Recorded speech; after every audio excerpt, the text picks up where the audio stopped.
If it is your first time to come across this channel, please don't forget to subscribe, like, and share. So every time you hear about this guy called Chatunga, every time Pandozo neza Chatunga kanzi ataura nezvake pa social media, inenge iri yekuti angoita something chine violence mukati. So there's this story yake yakambonetsa pa social media kunzi akati kana takutambura tinenge tapa level rastrive masiwa. So nhasi it was his birthday, his 25th birthday.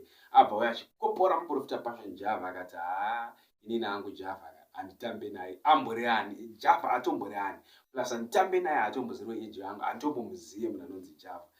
Amenoti Java nembiri yanayo paZimbabwe mutori Chatunga anogara muZimbabwe munomu angatadza kunge achiziva Java.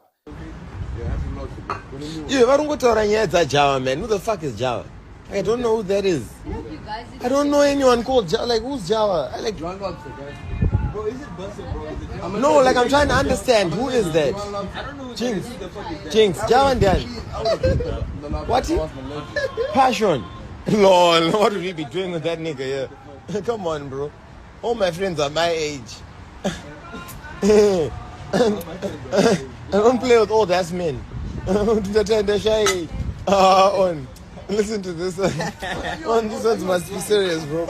Come on. Oh my god. I'm dying. Bro, I'm shocked.